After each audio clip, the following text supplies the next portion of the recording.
뾰로로 안녕하십니까. 세상에 양산이 말이죠. 체감 온도를 무려 10도나 낮출 수 있다는 연구가 있었다고 하더라고요. 자, 진실 추적자 사건 반장 시작합니다. 자, 영상부터 만나보시죠. 자, 인라인 스케이트를 타던 7살 여자아이에게 한 남성이 저렇게 등을 가격하고요. 내동댕이를 치고 심지어 발길질까지 또 쓰러진 아이를 질질 저렇게 끌고 가기도 합니다. 놀랍게도 저 남성 아버지였습니다. 자, 지난 3일 서울 광진구 한강공원에서 벌어진 사건인데 딸이 스케이트를 제대로 못하길래 혼 좀 냈다 했다는군요. 저 아버지란 자 구속 상태로 지금 검찰에 넘겨졌습니다. 오늘 출연자 소개해 올리죠. 백다희 아나운서, 박지은 변호사, 박사희 한국열린사이버대 교수 손수호 변호사 나오셨습니다. 안녕하세요. 안녕하세요. 예, 영상부터 만나보시죠. 자, 서울 지하철 1호선 송내역입니다. 백주 대낮에 구석에서 소변을 보고 있어요. 몇 걸음만 가면 화장실인데 말이죠 하신 서명철님. 자, 캐나다 캘거리입니다. 한국 먹거리 위상이 높아지다 보니까 중국산 배추인데 저 밑에 메이드 인 차이나라고 돼 있잖아요. 중국산 배추인데 저렇게 한글로 포장해서 팔고 있네요. 참나 하신 김마리아님. 자, 서울 장안동입니다. 초등학생 녀석이 자전거 타고 가는데 유모차에다가 자, 보세요. 발길질을 저렇게 죄송합니다. 아우 저걸 확 하신 최정우님. 자, 폭염에 우리 집 에어컨 3명의 기사님들이 다 두 손 들고 갔는데 4번째 LG 동대문 서비스센터 최영규 매니저님이 고쳐주셨어요. 정말 감사합니다 하신 한수빈님. 에어컨 냉매 충전하려면 금요일까지 기다려야 된대요. 더워 죽겠습니다 하신 김주현님. 아이고 세상에. 김현정님, 최호정님 모두 사랑합니다. 재미는 물론 의리로 함께한 모두 해주세요. 아세사바 뉴스 실어보. 좋습니다. 대한민국과 전 세계 동포 가족 여러분의 시설 모아서 출발합니다.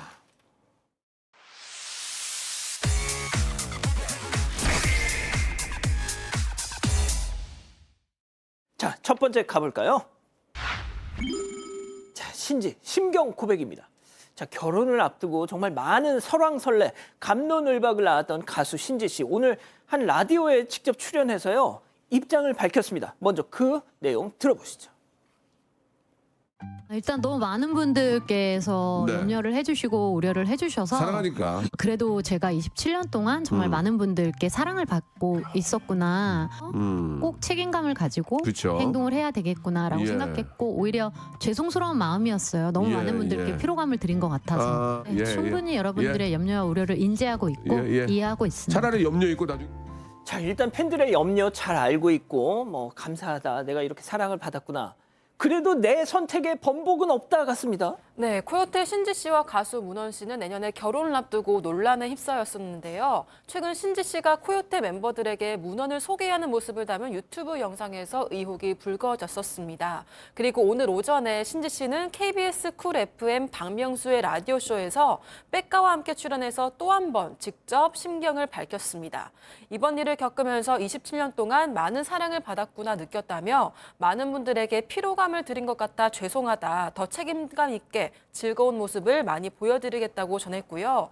또 백가 씨는 유튜브 영상에서 문원 씨의 자녀 소식에 당황스러워하면서 급하게 화장실에 가는 모습을 보이기도 했었는데 반대 여론에 대해서는 옆에서 지켜보면서 마음이 편치 않다면서 지금은 응원한다 이런 이야기를 전하기도 했습니다. 박명수 씨도 신지를 믿는다며 선택이 옳았다는 걸 보여달라고 응원하기도 했습니다. 박 변호사님이 며칠 전에 사건 반장에서도 개인적으로 신지 씨 잘 아신다면서 워낙 현명해서 알아서 잘 판단해 내린 결정일 거다 이렇게 하셨는데 예상이 맞았습니다. 네, 자 어제 저녁에 자신의 SNS에 이제 글을 올렸는데 시간이 걸린 이유는 의혹이나 이런 것들을 확인하는 그런 시간이 좀 걸렸다고 합니다. 문제됐던 게 예를 들어서 그 이혼하는 과정 그리고 문원 씨의 어떤 그 괴롭힘이라든지 이런 사유들 이 사실 얘기를 좀 했어요. 문원 씨 동창하고 또 군복무 함께한 후임이나 전 아내한테 등 당사자 확인을 다 거쳤다고 하고요. 다 아님을 확인했다고 합니다. 특히 전 부인 같은 경우는 두 사람이 행복하기를 응원한다라는 메시지도 뜻을 좀 전해왔다고 하는 걸 봤을 때는 신지 씨가 잘 결정해서 할 것이다. 신지 씨의 선택 옳았다는 것을 이제 믿어야 될 것 같습니다. 그렇군요. 예, 알겠습니다. 자, 다음 이어가죠. 유죄받은 솔로들. 연예 리얼리티 프로그램 나는 솔로 저희도 몇 번 이 출연자들 문제로 전해드린 적이 있었죠. 자, 공교롭게도 저희가 이 가품 판매 논란 또 폭행 사건 등등 2번씩이나 방송했던 지금 나가고 있는 저 10기 정숙. 그런데 저분이 SNS에 근황을 전했던데 이제는 근신하겠습니다라는 내용이었을까요? 네, 아니었는데요. 최근 나는 솔로 10기 출연자 정숙이 폭행 혐의로 벌금형을 선고받았습니다. 정숙은 지난해 한 남성의 뺨을 때리고 휴대전화를 떨어뜨리는 등 폭행 혐의를 받다가 지난달 법원에서 벌금 700만 원형을 선고받았었는데요. 지난 6월에는 명품 브랜드 가품을 자선 경매로 내놔서 사기 혐의로 피소돼서 사건 반장에서도 전해드린 적이 있었습니다. 그리고 최근 자신의 SNS에서 정숙은 여행을 떠난 근황을 전했는데요. 포항으로 놀러를 간 건데 이 꽃과 음식, 풍경 등을 담은 사진 여러 장과 함께 더는 남을 챙기지 말고 믿지도 말고 그냥 나만 생각하자. 바보같이 또 당하지 말자. 내 마음 같은 사람은 어디에 또 없다. 이렇게 좀 속상한 심경을 전했습니다. 예, 일단 벌금형 유죄 판결을 받았죠. 자, 그런데 또 이분도 정말 화제가 됐던 분이죠. 바로 16기 영숙. 오늘 무슨 뉴스가 나왔던데요? 네, 형사재판을 받았고 벌금 200만 원형이 선고됐습니다. 함께 출연했던 16기 상철과 서로 좀 호감을 갖고 있었지만 잘 되지 않았죠. 그리고 그 후에 SNS를 통해서 서로 좀 수위가 높은 대화를 주고받았던 거를 폭로하는 등 이제 좀 사생활 폭로전을 벌였고 그러자 상철이 법적 대응을 해서 재판으로 갔습니다.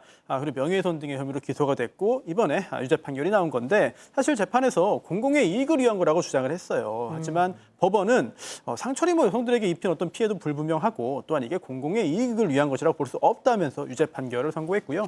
상철도 입장을 밝혔습니다. 예. 그동안 믿고 응원해준 분들께 감사드린다. 그러면서 형사 재판과 별개로 손해배상 청구까지도 진행할 예정이라고 밝혔습니다. 그렇군요. 좋습니다. 자, 다음 이어가죠. 엘리베이터에서 봉변입니다. 자, 학원 가던 초등생에게 벌어진 충격적인 상황 제보 영상 만나보시죠. 자, 엘리베이터에서 쎄쎄쎄. 자, 그런데 갑자기 천장을 쓱 올려보더니 다시 쎄쎄쎄. 자, 그 순간 바로 천장에서 뭔가가 자, 저 한 아이를 덮칩니다. 아유, 저 떨어지는 상판 모서리에 아이 이마, 아유 세상에 이마를 손을 좀 감싸고 괴로운 듯 지금 막 몸을 비트는데요. 엘리베이터 문이 열리자 황급히 다 뛰쳐나갑니다. 그런데 이마 아이고 세상에 어쩌면 좋니 저거 상처 크기만 자그만치 5cm. 아이 얼굴에 혹시 흉이라도 줬으면 어쩝니까? 너무 보기만 해도 저도 이렇게 속상한데 엄마 아빠 마음은 어땠고 본인은 또 얼마나 아팠을까요? 사건은 경남 김해 학원 건물 엘리베이터에서 일어났어요. 위에 있던 천장에 있던 플라스틱 상판이 떨어지면서 저 초등학교 1학년입니다. 어린 아이의 이마에 중앙으로 이제 저렇게 상처가 난 거예요. 근데 이 사고가 2023년 12월에 났는데 옛날 지금 일이네요? 1년 6개월이 지났는데도 예. 지금도 치료를 받으러 다닌다는 거예요. 그러니까 지금 집이 김해잖아요. 그런데 흉터 전문 병원을 가야 되니까 부산까지 오가면서 치료를 받고 있는데 그런데도 더 속상한 건 예. 영구적인 흉터가 남을 가능성이 높다라는 또 의사 소견서를 받았다고 합니다. 영구 흉터요? 자, 그래서 이제 문제가 되는데 이거 아이 과실은 없어 보입니다. 엘리베이터 회사의 과실이 100%고 보상을 약속을 했는데 제대로 된 사과는 없었던 것 같습니다. 더 중요한 거는 제보자가 이제 병원에 좀 해보니까 치료를 다 받으려면 최소한 600만 원 정도는 든다라고 하는데 지금 엘리베이터 회사에서 얘기하는 거는 센치당 한 12만 원 정도 이 보험회사이긴 한데요. 해가지고 45만 원 정도 보상해 줄 수 있다. 이렇게 얘기를 하고 있고요. 말씀처럼 1년 6개월 정도 반창고를 이마 붙여다니면서 상당히 위축된 상황이라고 하는데 이거는 사실은 천장에 고정 나사를 해가지고 그걸 고정을 시켜야 되는데 그냥 올려놓다가 저런 사고가 발생한 거거든요. 이건 누가 보더라도 엘리베이터 회사의 잘못이라고 봐야 될 것 같고 그 손해배상은 치료비지만 위자료 포함해서 흉터 진 것까지 손해배상을 해줘야 되는 게 아닌가 이렇게 생각이 듭니다. 예, 알겠습니다. 자, 마지막 사연으로 가보죠. 배달 음식은 너무해. 자, 집단지성의 판단을 받아보고 싶으시다면서 제보해 주신 사연 함께 들어보시죠. 안녕하세요. 평범한 50대 후반 여성입니다. 몇 달 전에 출산한 며느리 때문에 고민인데요. 아들과 며느리는 둘 다 30대 후반에 결혼했고 저희 집과 멀리 살아서 자주는 못 보고 지냈어요. 그래도 임신했을 때 남편과 종종 올라가서 밥도 사주고 용돈도 2천만 원 정도 챙겨줬는데요. 출산 후에 손자를 보려고 올라가고 싶었지만 아기 감염 우려 때문에 오지 말라고 해서 꾹 참았습니다. 그러다가 아기 100일이 지나고 처음으로 보러 갔어요. 100일 금팔찌도 사서 4시간에 걸쳐서 도착했는데요. 저녁 시간이 됐고 진수성찬은 아니어도 따뜻한 밥 한 끼 차려줄 줄 알았는데 며느리가 밥을 안 했다면서 뭘 먹고 싶냐고 묻는 겁니다. 결국 닭 볶음탕을 시켜 먹었는데 너무 달고 자극적이어서 거의 다 남겼어요. 그리고 하룻밤 자고 다음날 아침에도 아들이 식사하시라고 해서 나가보니까 라면에 김치 하나만 덜렁 내놓는 겁니다. 심지어 며느리는 계속 자고 있었는데요. 그렇게 집에서 나왔고 저희는 중간에 식당에서 밥을 사 먹고 내려갔습니다. 이때도 잘 내려가셨냐고 안부 인사도 없이 저희가 먼저 잘 도착했다고 연락했어요. 며느리가 나쁜 성격은 아닌데 그렇다고 너무 어린 나이도 아니니까 왜 이러나 싶더라고요. 며느리한테 한마디 해야 될지 아니면 그냥 넘어가야 될지 고민입니다. 자, 기다리고 기다리셨던 부처 핸즈업 타임 6천여 분의 우리 가족 여러분들 채팅창에 OX로 함께 참여해 보시죠. 며느리를 대신해서 먼저 아들입니다. 아이고 참말로 우리 박상희 여사 또 왜 또 시집살이 각을 잡으실까나. 엄마 며느리 출산한 지 이제 딱 100일 지났다. 그런 며느리한테 뭔 따뜻한 밥상을 바라셔. 진짜 우리 엄마지만 그건 좀 너무한 것 같다. 나도 다혜랑 어지간하면 배달 음식 시켜 먹고 그래. 그리고 새벽에 애 맨날 깨가지고 칭얼대면 애 엄마 잠 설치는 거 다 알면서 무슨 아이고 동그라미. 교수님 오늘 왠지 마지막. 자, 다음 사연자 엄마입니다. 어머머머 이 수 이놈의 자식 말하는 것 좀 봐. 야, 정 그러면 네 놈이 엄마 아빠 밥 먹으라고 상 좀 차려내든가. 내가 누구들한테 준 용돈만 무려 2천만 원이다 이놈아. 아무리 부모 자식간이라도 가는 게 있으면 오는 게 있어야지. 야, 그리고 할미 할배가 세균맨이냐? 감염 때문에 오지 마. 이놈의 자식들 돈 도로 내놔 X. 자, 일단 손 변호사님부터요. 네, 사실 모든 집이 상황이 다 다르죠. 그리고 또 사정도 다르고 기준도 다르기 때문에 뭐 평가나 판단하는 게 쉬운 일은 아니에요. 그런데 아무리 그렇다고 해도 지금 제보자께서 주신 이야기가 다 사실이라면 이거는 며느리가 좀 시부모를 서운하게 한 건 맞는 것 같아요. 그리고 또 용돈을 돈이 전부는 아니지만 용돈을 2천만 원 줬다. 그리고 100일 때까지 오지 말라고 해서 안 가고 참았다. 일단 제보자가 막무가내는 아닌 것 같습니다. 그런 상황이라면은 적어도 지금 이 상황에서 볼 때 며느리가 좀 바뀌어야 되지 않나라는 생각이 들어요. 그러니까요, 박 변호사님. 맞습니다. 이건 센스의 문제입니다. 닭볶음탕이 이게 맛있을 가능성이 높지 않거든요. 왜냐하면 오다 보면 그런 것도 있고 만약에 정말 음식을 하기 어렵다면 미리 주문해서 왠지 한 것처럼 할 수 있는 방법들 여러 가지 방법들. 최소한 어떤 걸 시켰어야 될까요? 반찬류를 시켰어요. 반찬류를 시키면 밑반찬류를 시켰으면 사실은 본인이 한 것처럼 보이거든요. 그런 어떤 센스를 좀 발휘했으면 그냥 무시하는 느낌이 드는 그래도 거예요. 요리 하나는 있어야 되지 않습니까? 요리도 한 것처럼 할 수 있는 그런 것들도 있기 때문에 센스를 발휘하는 이 말이에요. 좀 뭐 속이라는 게 아니고. 그래서 그런 부분들이 좀 아쉽고 부모님이나 특히 어머님이 받아들이기에는 무시하는 거 아니냐 이렇게 생각할 가능성이 높은 그런 상황이고요. 그렇다고 해가지고 며느리보다 저는 아들한테 얘기를 해야 된다고 생각이 듭니다. 즉각 얘기하지 말고 아들한테 이좀 잘못된 거 아니냐라고 얘기해서 좀 바로 잡아야 되지 않을까. 아들은 또 센스 있게 또 다 처리를 해야 되겠죠. 백다희 아나운서. 네, 저도 며느리한테보다는 아들한테 이야기하는 게 조금 더 원활하게 이야기가 될 것 같고, 그리고 대신 두 사람이 너무 좀 육아 때문에 피곤하고 지쳐서 놓친 것도 있을 것 같아요. 그래서 너무 뭐라고 하지 마시고 좀 따뜻한 이야기도 함께 해주시면 어떨까라고 생각을 했습니다. 아유, 박 교수님 또 SNS에 악플 좀 달릴 것 같습니다. 네, 근데 저는 이 어머님의 마음을 이해는 정말 할 수 있어요. 그러니까 뭐 배달 음식이나 라면도 좀 서운하셨겠지만 그보다는 전 그 전에 아이를 너무 보고 싶은데 감염을 핑계로 100일이나 못 오게 한 거, 그리고 정말로 2천만 원이나 주셨으면 너무 많이 주신 거고 막 금팔찌도 막 이렇게 가져가셨는데도 불구하고 이렇게 라면 끓여주고 전화 한 통 하지 않은 거가 다 괘씸하셨을 것 같아요. 맞아요. 그건 정말 제가 충분히 이해를 합니다. 그런데 마지막 질문이 제가 며느리한테 한마디 해야 될까요? 아닐까요? 였어요. 근데 저는 그 말 한마디 하시는 게 지금 너무 빠르다. 100일은 아닌 것 같다라는 생각이 드는 거예요. 왜냐하면 아이를 낳으면 100일은 정말로 제정신이 아닌 시기거든요. 뭘 해야 되는지 세상에 없던 아기가 그냥 존재한 거예요. 처음 엄마가 된 거잖아요. 그러니까 뭘 해야 될지 모르는 상황일 수 있어요. 아까 얘기하셨듯이 우리 며느리가 이렇게 나쁜 애는 아닌데 이상하다라고 얘기하셨잖아요. 정말 아무것도 모르고 어쩔 줄을 몰라 할 수가 있기 때문에 100일 넘어서 한 돌까지만 참아주시면 어떨까 하는 생각이 듭니다. 그렇군요. 우리 가족 여러분들은요. 네, 민트 오이오님, 100일이면 본인들 먹을 것도 못 먹겠죠. 딸이면 저런 걸 바라셨을까요? 라고 하셨고요. 게으른 애님도 근데 똑같이 서운하게 한 건 아들인 것 같은데 왜 며느리만? 이라고 하셨습니다. 자, 사반 제보메일과 카톡 제보 채널에선 많은 사연 제보 기다리고 있고요. 첫 번째 이어갑니다.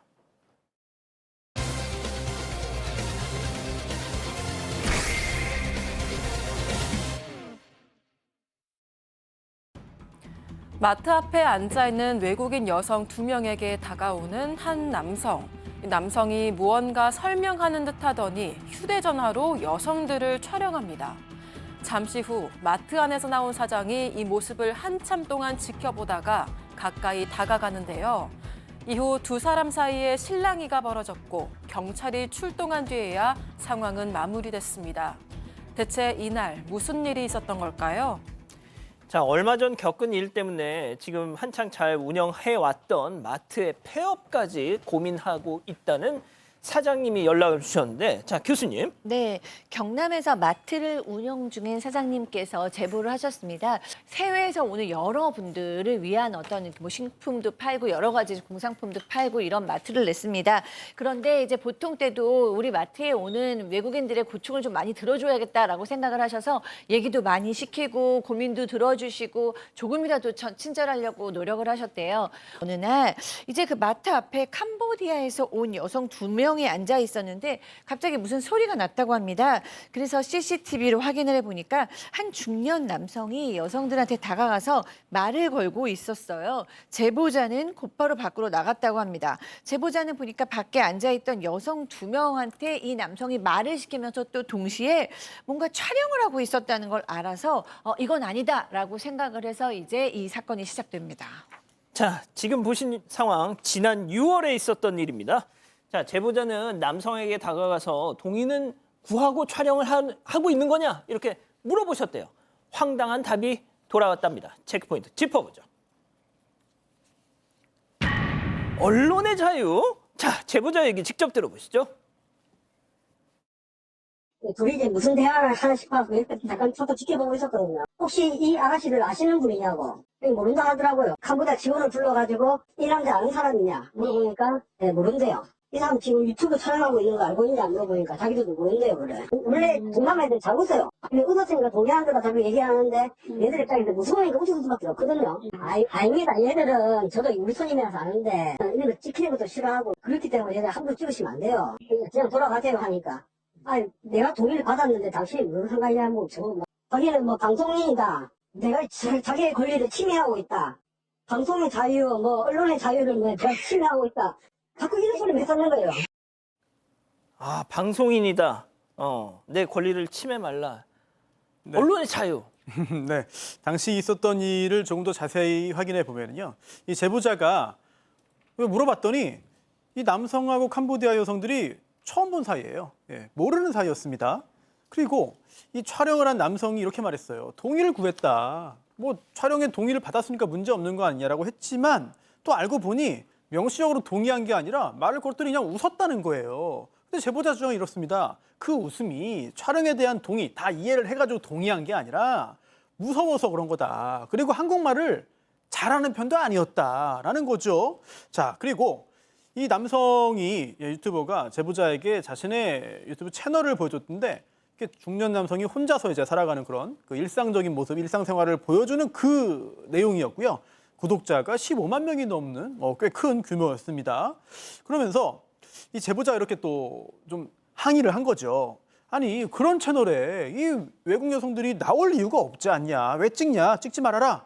라고 했더니 여기서 이런 말을 한 겁니다. 언론의 자유. 네, 내가 동의받고 찍는데 당신은 무슨 상관이냐? 이거 언론 자유 침해다라는 이야기를 한 거고요. 이 제보자가 더 이상 말 안 통한다라고 생각해서 경찰을 불렀고 경찰 오기 전까지는 영상 삭제도 안 했거든요. 경찰이 오니까 이제 그 후에 비로소 이 촬영한 영상을 삭제했습니다. 자, 본인은 동의를 받았다고 하지만 저 외국인 여성들은 그런 적이 없다라고 또 부인을 했다는 거잖아요. 자, 남성이 촬영본을 삭제하면서 상황이 마무리되는 듯 보였는데 그날 밤 남성의 그 해당 유튜브 채널에 이런 영상이 올라왔습니다. 만나보시죠. 외국인 여성 두 분이 앉아 있길래 잠시 인터뷰를 시도했습니다. 라는 사장이 갑자기 나타나가지고 뭐 다짜고짜 저를 불법자 취급하더니만은 그 사람이 경찰을 불렀어요. 조금 억울합니다. 이런 아주 나쁜 악질들은 상호를 공개해야 한다고 저는 생각합니다. 그 완전 모욕이고 그 수모를 당했지 않습니까? 아니 내가 무슨 범죄를 저질길래 단순히 여성분 인터뷰 동의를 구하고 켰는데 폰까지 검열당하면서 이렇게 유튜브 활동해야 되냐? 자, 박 변호사님. 자, 사건 발생한 다음 날에 연락이 옵니다. 그 제보자 당신이 운영하는 마트가 지금 유튜브에 공개가 돼 있다. 무슨 일 있냐라고 얘기하고 그 내용이 제목이 그렇습니다. 억울한 일을 당했습니다라고 하면서 그 마트 외경 사진이 찍혀 있는데 이 마트 사장이 자신을 범법자 취급했다. 이게 모욕적이다. 박 하소연을 변호사님, 했습니다. 그러니까 보통 우리가 사건 반장에서 하듯이 블러를 치거나 그런 네. 게 없이 없죠, 원래는. 그대로 다 보여줍니다. 그래서 이런 악질들을 상호를 공개해야 된다라고 하면서 댓글에 이런 게 있어요. 마트 사장 알거나 피해 받으신 분 제보해달라. 얼굴이 완전 사기꾼 범죄자 인상이다. 그리고 어떤 식으로든 피해 간접적으로 직접 본 사람들 저에게 연락 주세요. 이렇게 고정을 해뒀는데 자, 문제는 이거 제작진이 제가 물어봤어요. 왜 이 영상 이런 걸 올렸냐라고 물어보니까 자신의 주장이긴 합니다. 외국인 여성들하고 의사소통 위협했던 건 맞다. 하지만 경찰이 왔어요. 경찰까지 불러서 자신을 범죄 취급한 게 너무 억울해서 억울하고 분했기 때문에 이 영상을 올렸다고 하는데 사실상 이 제보자가 이 영상을 확인하고 또 바로 경찰에 고소장을 접수를 했습니다. 그 영상을 보고 또 이제 고소장을 접수를 했군요. 자, 뿐만이 아닙니다. 이 남성 앞서 보신 그 유튜버 그 남성분은 제보자의 마트에도 여러 번 찾아갔다고 해요. 관련해서 또 제보자 얘기 들어보시죠. 그 다음날 이 사람이 찾아오긴 찾아왔는데 자기 혼자 온 게 아니고요. 뭐 팔에 양쪽 팔에 문신하는 사람 한 번 데리고 왔더라고요. 자기 본인은 한마디도 안 하고 저한테 문신하는 사람이 뭐 같은 동네 사람끼리 고소하고 그러면 됩니까? 하면서 뭐 당신이 뭐 사과 안 받아주면 뭐 우리야 뭐 벌금 뭐 1,200 내면 말지 뭐 이렇게 얘기하더라고요. 그리고 와서 그 다음날은 또 자기 혼자 와가지고 잘못했다는 얘기는 안 하고 불조절하게 자기는 뭐 벌금 크게 먹어갖고 돈이 없다 하면서 그때까지는 진심으로 사과했으면 내가 받아줄 의향이 있었는데 두 번이나 그러고 나니까 그런 생각이 전혀 안 드는 거예요. 그래요. 그러니까 사과를 하러 가셨으면 그냥 혼자 가시든지 하필이면 또 왜 이렇게 막 뭘 한 사람하고 같이 가셔. 네, 이 남성은 사건 당일에 경찰이 와서 좀 상황이 마무리가 되고 나서요. 다시 제보자의 마트에 찾아가서 오해를 풀고 싶다고 했습니다. 하지만 제보자가 만나주지 않았고요. 그 후 앞서 본 영상을 이렇게 유튜브에 올렸던 건데요. 그리고 남성은 다음 날에 문신을 한 남성이 함께 마트에 찾아왔다고 합니다. 그 정작 남성은 뒷짐을 지고 멀찍이 떨어져 있었다고 하고요. 이 양팔에 문신을 그린 남성이 얘기를 했는데요. 같은 동네 사람끼리 고소하고 그러면 되냐면서 사과를 안 받아주면 벌금 100만 원, 200만 원 내고 말면 된다 이런 이야기를 했다고 합니다. 이후에도 다른 일로 벌금을 크게 물게 돼서 돈이 없다고 사정을 하는 등 마트에 여러 번 찾아왔었다고 하는데요. 남성은 제작진에게 마트에 함께 찾아간 남성은 채널 구독자이자 팬이고 아는 인맥이 있다고 해서 같이 찾아간 거다 이렇게 이야기를 했습니다. 또 제보자는 처음부터 진심으로 사과했으면 받아줄 의향이 있었지만 진정성이 없는 모습을 보여서 사과를 받아줄 생각이 전혀 안 된다 이런 입장을 밝혔습니다. 자, 저렇게 뭐 여러 번 마트를 찾아갔지만 제보자의 마음을 돌리지 못한 그 유튜브에 또 새로운 영상 하나를 더 올렸답니다.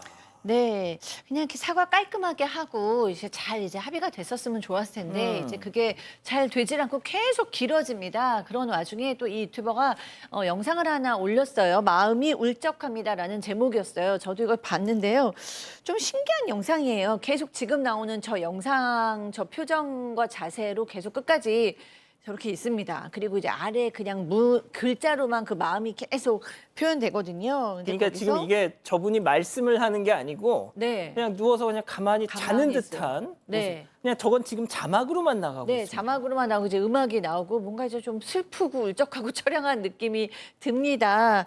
이제 거기에 보면은 아 내가 유튜브를 한 지 6년이 지났는데 뭐 생활형 유튜브를 하다 보니까 논란이 몇 개가 있었는데 그 외국인 여성 인터뷰도 사람들이 좀 다른 것 좀 해봐라 신선한 거 하도 그렇게 얘기해서 새로운 걸 시도하다 벌어진 일인데 어쨌든 내가 신중하지 못했다 앞으로 신중하게 생각하면서 하겠다 뭐 이런 심정을 밝혔고요.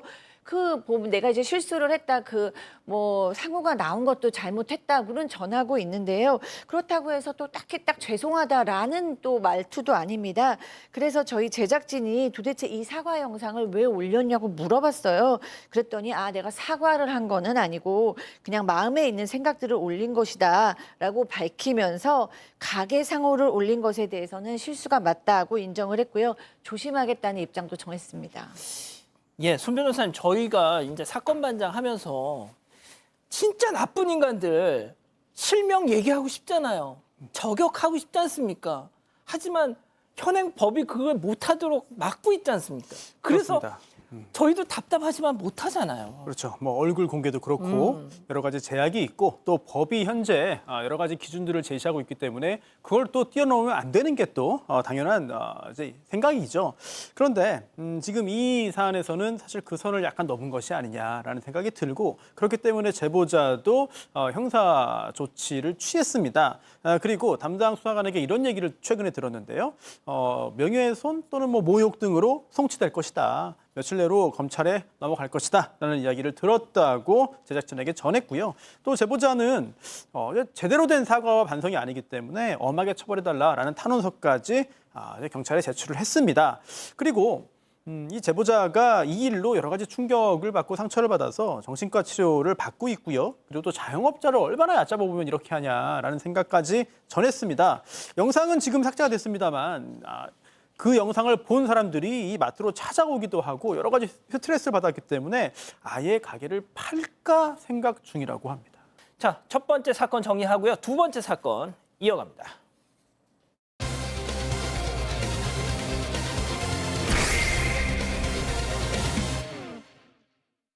초등학생 딸이 기간제 교사에게 성추행을 당했다는 제보가 들어왔습니다. 딸 외에도 피해 학생이 더 있다고 학교에 알렸는데 미온적으로 대처했다는 주장입니다. 무슨 일이 있었던 건지 알아봅니다. 자, 초등학교 5학년생 딸을 키우는 어머니께서 저희한테 연락을 주셨는데 지난 3월 개학 첫날 딸에게 전화 한 통이 걸려왔는데 뭔가 느낌이 이상했다. 네, 제보자에 따르면 지난 3월 4일 강원도의 한 초등학교에 다니는 5학년 딸이 저녁 6시쯤에 제보자에게 전화를 걸었다고 합니다. 그러고는 아이스크림 집에 갔다 와도 돼? 이렇게 물었는데요. 근데 제보자는 돈도 없고 날도 추운데 왜 가는 거지 싶어서 왜 뭐 하러 가냐고 물었다고 합니다. 그랬더니 오랜만에 만난 친구들이랑 가는 건 줄 알았는데 딸의 대답이 뜻밖이었는데요. 아니, 선생님이랑 가. 이렇게 얘기를 한 거예요. 그래서 제보자는 무슨 선생님이냐, 담임 선생님, 학원 선생님 하고 물었는데 딸은 특정 과목을 언급하면서 그 과목 선생님이라고 대답을 했다고 합니다. 제보자는 좀 이상해서 왜 그 선생님을 아이스크림 가게에서 만나냐고 다시 한번 물었습니다. 그랬더니 이 딸이 대답하는 게 선생님이 할 이야기가 있대, 학원 앞에서 기다린대 라고 답을 했다고 하고요. 그래서 제보자는 요즘 학부모가 담임 선생님에게 물어볼 게 있어도 개인적으로 연락하지 못하고 특정한 앱으로 소통을 할 수밖에 없는데 담임도 아닌 특정 과목 선생님이 아이에게 연락해서 따로 만난다고 하니까 이상한 생각이 들어서 안 된다고 하고 바로 집으로 가라고 했었다고 합니다. 자, 그래서 그날 딸아이에게 자세한 이야기를 물어봤다고 하십니다. 제보자 어머님 얘기 직접 들어보시죠. 부모 입장으로서는 뭘 좀 물어보려고 해도 담임 선생님한테도 개인 전화나 카톡을 못 드려요. 앱을 쓰고 해야 되는데 뜬금없이 학교 선생님이 전화하고 카톡도 뻔했대요. 우리 집에 와서 카톡 내용을 좀 보여달라고 했지. 심심하면 카톡에 좋을 꿈꿔 당하게 하는데 한두 번도 아니고 꾸준히 계속 이틀에 한 번씩 계속 메시지를 보내는 거야. 멀티 프로필을 쓰고 있더라고요. 프로필 닉네임에다가도 우리 딸 이름을 해놓고 그런 식으로 멀티 프로필로 카톡을 주고받고 있었어요. 아, 이게 엄마의 직감이 좀 통했던 것 같습니다. 네, 좀 이상하죠. 네. 그런데 이 선생님 알고 보니까 기간제 교사로 2달 반 정도 근무하신 분이에요. 원래 선생님께서 육아휴직을 내셔서 잠깐 이제 기간제 교사로 온 그런 근무를 하는 교사였는데 그 2, 3개월이 지났는데도 불구하고 아이들하고 이렇게 연락을 한 겁니다. 그럼 그 내용이 지금 들으셨듯이 좀 이상해요. 선생님하고 아이 간의 대화라고 하기보다는 약간 연애스러운 대화를 한 거죠. 보고 싶으면 말해줘, 좋은 꿈 꿔, 잠깐 볼래, 심심하면 연락해, 뭐 이런 식이에요. 그 부모님이 보시기에도 이거는 학생과의 대화가 아니고 좀 연애 감정이 느껴진다라고 판단을 하신 거예요. 그리고 또 보니까 메신저 프로필을 이렇게 보니까 멀티 프로필을 쓰고 있었는데 그 닉네임으로 딸 이름을 낸 거예요. 그것도 좀 아이고. 이상하잖아요. 예. 여러 가지 것들이 좀 다 이상한 상황이었어요. 그래서 아이의 아빠가 선생님한테 사적인 연락 문제에 대해서 지적했습니다. 그랬더니 선생님 앞으로 자제하겠다. 제가 교사 1년 차라 부족한 점이 많다라고 사과를 했고요. 바로 멀티 프로필을 없앴다고 합니다. 자, 아무리 교사 1년 차라고는 하지만 계약 기간도 끝났는데 한두 번도 아니고 저렇게 지속적으로 사적인 연락을 했다. 그 연락처는 어떻게 알았어요? 그 부분을 제보자가 딸한테 물어봤다고 합니다. 어떻게 선생님하고 연락하게 됐냐라고 질문을 하니까 이 선생님이 다른 언니들하고 또 학우들이죠. 학우들하고 다 친했기 때문에 걔들하고도 연락하고 지금처럼 카톡 전화를 하기 때문에 알려달라고 해서 본인도 아무 생각 없이 이 선생님한테 카톡을 괜찮다고 생각해서 알려줬다라고 합니다. 번호를. 그래서 더 놀라운 게 그러면 아무런 접점도 없는데 많은 이 딸 말고도 많은 학생들하고 또 연락하고 있는 게 아닌가 이런 생각도 좀 했다라고 하고 딸은 이런 얘기 하더라고요. 선생님 처음 왔을 때 젊고 잘생기고 말도 좀 잘했다고 합니다. 그래서 인기가 많았는데 또 선생님 잘 놀아주고 이러니까 또 마술 같은 걸 좀 했나 봐요. 예. 그러다가 친해져서 이렇게 문자를 계속 하게 됐다라고 전하고 있습니다. 자, 처음에는 젊고 잘생긴 선생님. 그래서 인기 폭발. 자, 그런데 얼마 안가 학교에서는 이런 소문이 퍼졌답니다. 체크포인트 짚어보죠. 별명이 변태쌤? 자, 직접 들어보시죠. ABC 게임을 하다가 손바닥을 이렇게 만지면서 하는 게임인데 맞은편에 앉아 있으면서 그 다음에는 뜬금없이 지 무릎에다가 앉아서 뒤에서 안고 그런 것도 하고 다른 애들한테 직접 들었던 말씀은요. 나한테도 그런 뜻을 했다. 가슴까지 만졌다라는 얘기가 나오더라고요. 뭐 어느 정도 잘생기고 말도 친절하게 하니까 여자애들한테는 처음엔 인기가 엄청 많이 있었대요. 그런 행동을 하니까 그래서 애들끼리 이렇게 뭐 변태쌤이라고 소문이 났어요. 손 변호사님, 초등학생들이 변태라는 표현을 쓴다는 것부터가 이게 좀 놀라운데요? 네, 그것도 이제 선생님이라는 단어랑 붙여서 예. 사용할 수밖에 없었던 이 상황 굉장히 좀 충격적인데 이 제보자의 딸이 그 2달 동안의 그 기간 동안 무려 10여 차례에 걸쳐서 성추행을 당한 것으로 이제 파악됐습니다. 제보자 딸의 이야기인데요. 아이들을 과학 준비실로 불러 모았다는 거예요. 거기서 마술도 보여주고 또 손잡고 하는 게임들을 했는데 그러다가 한 명씩 따로 불렀고요. 이때 갑자기 이 제보자의 딸을 무릎에 앉힌 다음에 뒤에서 끌어안고 쓰다듬었다고 주장을 한 겁니다. 깜짝 놀란 제보자와의 남편이 학교 측에다가 그 다음날 바로 피해 사실을 알렸어요. 또 그뿐만 아니라 학교 측은 곧바로 경찰에 이 사실을 신고했는데요. 그런데 그 후에 이 딸이 털어놓은 이야기가 더 충격적입니다. 피해자가 더 많이 있다는 거예요. 그리고 심지어 그 교사가 다른 언니들의 가슴도 만졌다더라라는 이야기도 털어놨습니다. 그 선생님이 수업 때마다 예쁜 여자 아이들, 학생들 이제 허리를 만지려고 해서 아이들끼리 변태 선생님, 변태쌤 이렇게 부르는 게 소문났다. 이런 이야기를 딸이 했습니다. 야, 이게 사실은 보통 문제가 아닙니다, 교수님. 네, 뭐 사실이고요. 뭐 보통 문제가 아니게 더 크게 됐습니다. 왜냐하면 이 일이 있었던 게 이제 3월이었어요. 그래서 이 부모님이 얘기를 학교에 했고, 그래서 이 딸의 사건을 인지한 학교에서 학생들을 상대로 해서 설문조사를 전수 설문조사를 했어요. 그런데 그때는 추가 피해 학생이 나오지를 않았습니다. 그런데 이 어머니께서 계속 다른 학부모님들하고도 연락을 하고 이러다 보니까 분명히 추가로 더 피해 학생이 있다는 걸 알게 됐어요. 그래서 이제 학교에 알린 거고요. 그때만 해도 학교에서는 이제 막 난색을 막 표했는데, 그러다가 최근 관련 내용이 지역 인터넷 커뮤니티에 막 퍼진 거예요. 그러니까 학부모 전화가 빗발쳤습니다. 그래서 학교 측이 뒤늦게 학생들을 상대로 2차 무기명 설문조사를 진행했는데 예. 문제는 이제 여기부터 됐어요. 성추행을 당했다는 학생, 피해를 목격했다는 학생이 13명이 추가 폭로를 한 겁니다. 그래서 학교에서는 이제 놀랐겠죠? 그래서 이제 그때는 기명 조사를 추가로 실시했는데 최종 17명의 성추행 관련 응답이 나왔어요. 여기에 대해서 학교 측은 초기에 학교 대응이 미진했다고 인정을 했고요. 학부모님들에게도 사과를 하고 현재 이제 추가된 조사를 바탕으로 해서 최선의 노력과 협조를 하겠다라고 밝혔습니다. 자, 현재 그 교사 제보자의 딸을 추행한 혐의로만 검찰에 넘겨졌는데, 자, 만약에 지금 저렇게 나도 그렇다 뭐 이런 게 다 확인이 되면요. 확인이 되면 더 중하게 처벌이 될 것 같은데요. 이 범죄 자체가 성폭력처벌특례법 위반이 됩니다. 13세 미만 미성년자의 강제추행죄 아주 중하게 처벌이 되고요. 지금 4개월이 지났는데 아직까지 제대로 된 사과는 못 받았다고 하고, 다만 이 기간제 교사의 변호사한테 합의 제안이 들어왔다고 합니다. 1,500만 원 어떠냐라고 얘기했다고 하는데 합의를 거절했다라고 하고요.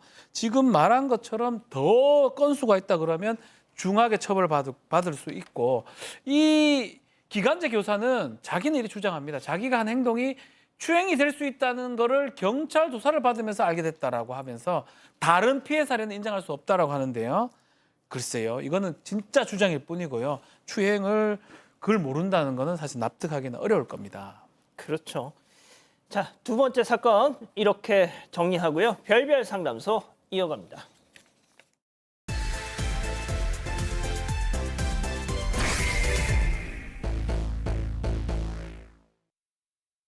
한 여성이 불안한 기색으로 어린이집 앞을 서성입니다.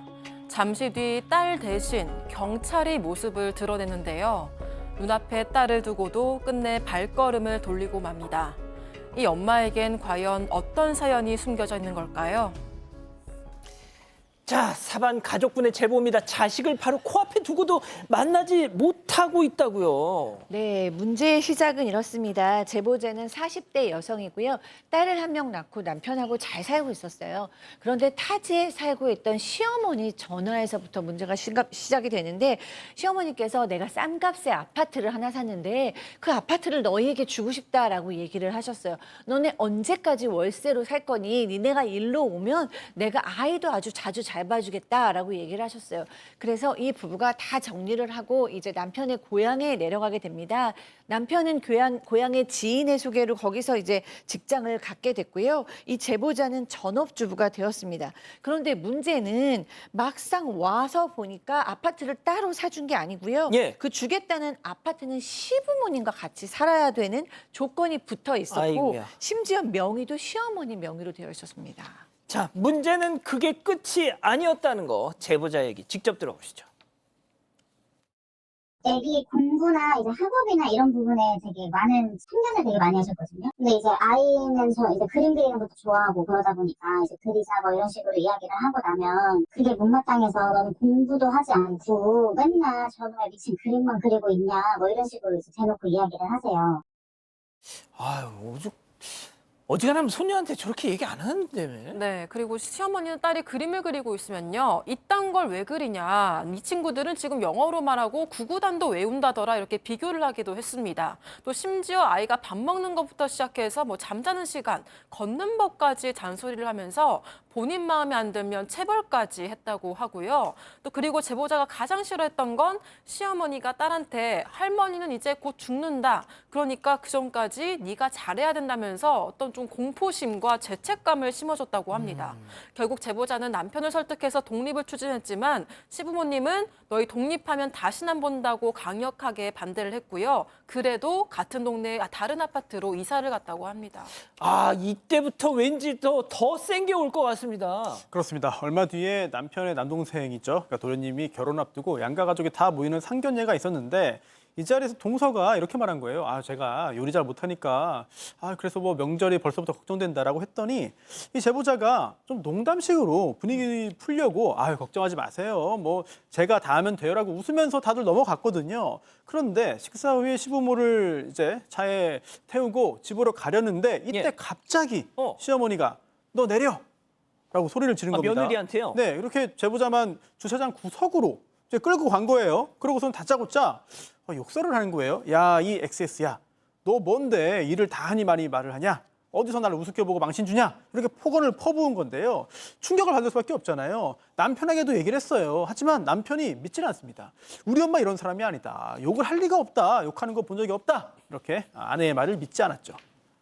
아니, 시어머니가 소시적에 뭐 일진 출신입니까? 주차장 구석으로 며느리를 데리고 가서? 그 정도는 아닙니다. 일지는 아닌데 뭔가 대놓고 무시하는 상황이 계속 반복이 됐고 어느 날 손녀를 대놓고 야, 너 똑똑한 작은 엄마 닮아라. 너 엄마 닮으면 안 된다라고 얘기를 했다고 해요. 아이고야. 놀랐잖아요. 왜 그런 말 하십니까 아이한테? 라고 하니까 또 이러면 너 자격지심 있니? 대학교도 안 나와. 난 대학교 나왔잖아. 라고 하면서 또 욕설을 한 거예요. 그래서 이건 안 되겠다 싶어서 남편이 자꾸 안 믿으니까 녹음기를 그렇죠. 좀 해놓고 녹음.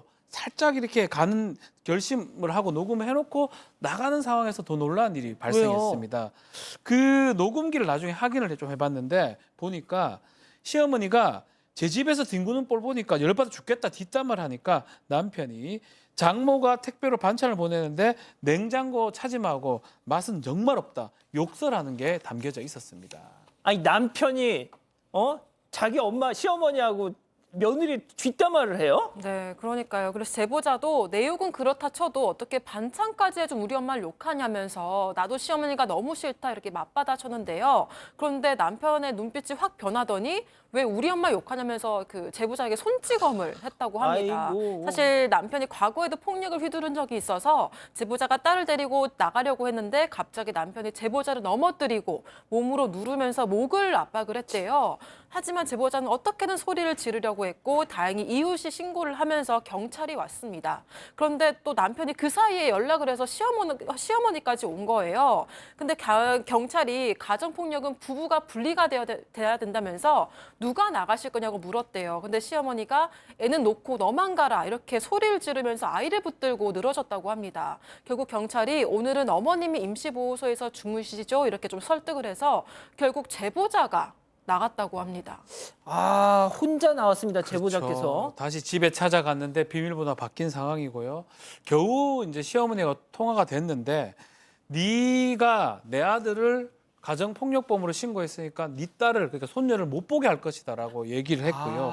어린이집까지 가봤대요. 딸을 보기 위해서. 갔지만 그때 손을 써놨어요. 시어머니가. 경찰이 출동했고 아이를 이런 식으로 데리고 가면 오히려 문제가 된다라고 하면서 이 경찰이 남편 측이 폭행 신고를 경찰에게 그 취소를 한다면 아이를 보여준다고 하면서 오히려 이 제보자가 그 소리 질렀다고 오히려 제보자가 아동학대했다라고 신고를 해둔 상황이라고 합니다. 자, 손 변호사님, 아이 뺏기는 거예요, 그럼?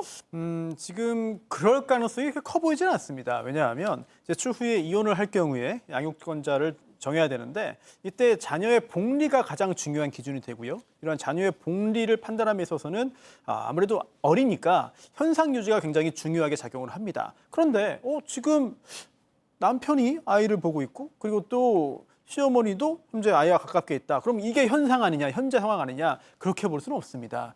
애초에 대부분의 경우에 주로 아이를 양육했던 이제 엄마가 양육권을 가지는 경우가 많고 더군다나 이 사안의 경우에도 그럴 가능성이 매우 높아 보이고요. 또 하나 아빠의 가정폭력이 그동안 신고가 들어갔어요. 예. 그렇다면 그런 부분들은 굉장히 강력하게 작용할 것으로 보이고 또한 5살인데 좀 어린 나이지만 5살 아이에게도 물어볼 수 있습니다. 그리고 또 가정법원에 보면은 놀이방처럼 돼 있는데 여기에 그 양쪽에 다 이제 관찰할 수 있게 유리가 돼 있거든요. 한쪽에선 보이는 게 거울 형식으로. 이걸 통해서 엄마와 아빠 각각 어떤 상황이 있는지를 다 관찰할 수 있기 때문에 양육권 관련해서는 크게 걱정하실 필요는 없어 보입니다.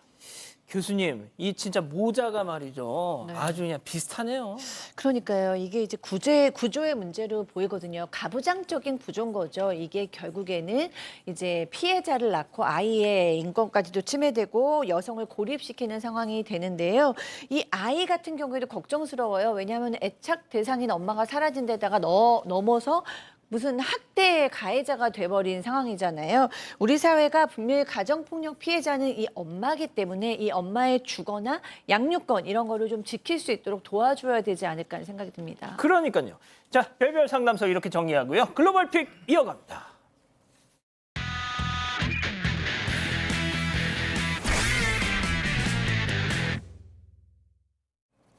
네, 여긴 육아용품 판매점입니다. 입구에서 남성이 이렇게 딸을 번쩍 안아들고 매대로 향하는데요.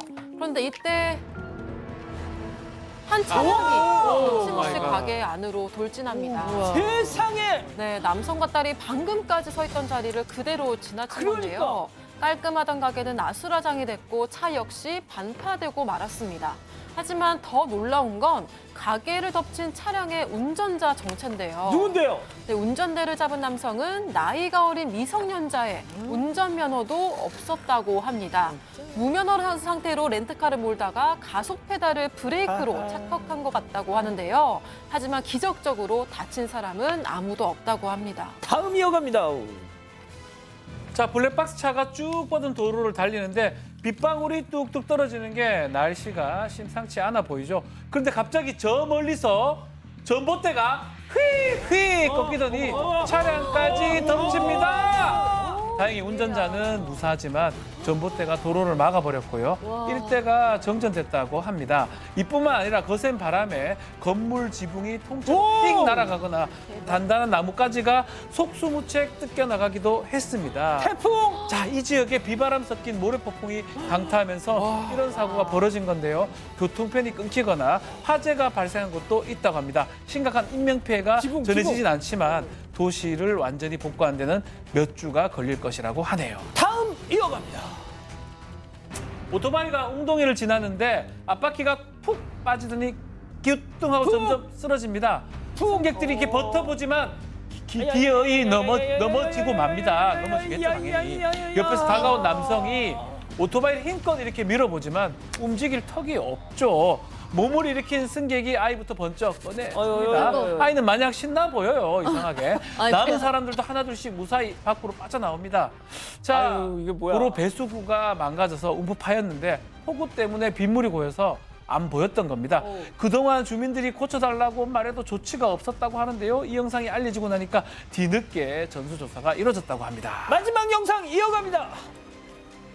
네, 개가 낮잠을 자려고 방 안으로 들어오고 있는데요. 문을 꾹 밀어서 닫더니 이렇게 곧장 선풍기까지 본인이 킵니다. 네, 우연이 아닌 게 이번에는 침대로 올라가서요. 매트를 이렇게 펼치고 방 불도 끄고 끈을 물어서 이렇게 모기장까지 치죠. 아, 지가 잘라고? 네, 의자 천리로 모든 준비를 마친 개가 그제서야 편안하게 엎드려서 잠을 청하는데요. 좀 무서워. 네, 주인이 에어컨을 틀까 하고 물으면 찰떡같이 알아듣고는 직접 선풍기 코드를 뽑고 리모컨까지 갖다 준다고 합니다. 어렸을 때부터 영특했다고 하는데 정말 대단하네요. 박 변호사님, 이거 개사람 아닙니까? 천재개인데요. 글로벌 픽 정리하고요. 잠시 뒤에 돌아옵니다. 와우. 몽베스트, 상받은 물맛, 투명함, 균형감, 부드러운 목넘김까지 모두 인정받아야 상받은 물맛. 테이스트 베스트, 몽베스트. 상아이가 내게 남긴 것. 딤섬 물총쇼. 트립닷컴이 내게 남긴 것. 호텔 최저가 보장에 라운지 이용권까지. 남는 여행 트립닷컴.